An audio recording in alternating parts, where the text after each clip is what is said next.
ใจยังคงวนเวียนเรียกเธอ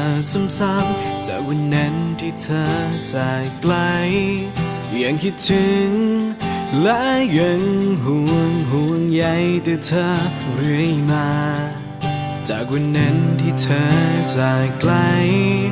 จากคนรักก็กลายเป็นเลิกราฝากแต่แผลให้ฉันต้องทนปวดใจก็ชีวิตทั้งชีวิตมีแต่เธอ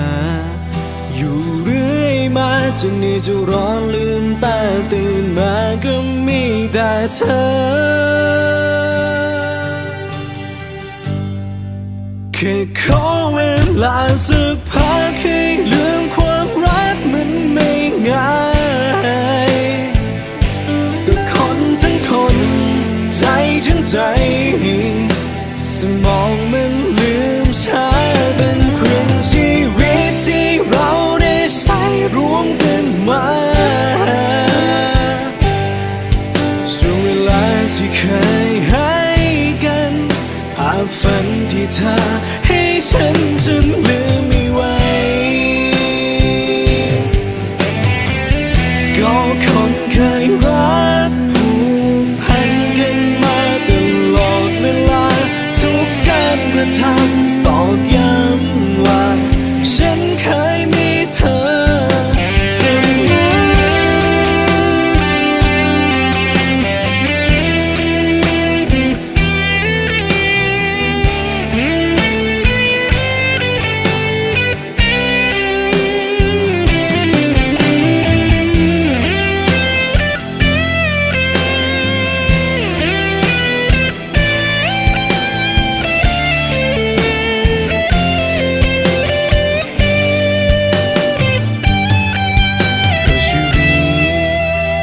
ชีวิตมีแต่เธออยู่เรื่อยมาจนนี่จะร้อนลืมตาตื่นมาก็มีแต่เธอแค่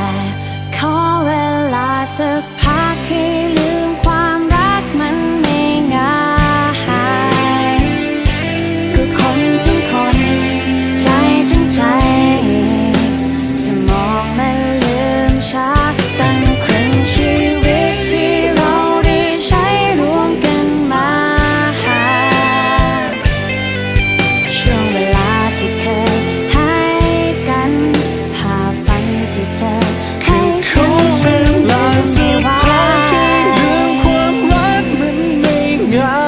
ยก็คนทั้งคนใจทั้งใจสมองมันลืมช้าเป็นครึ่งชีวิตที่เราได้ใช้ร่วมกันมาช่วงเวลาที่เคยให้กันภาพฝันที่เธอให้ฉันลืมไม่ไหว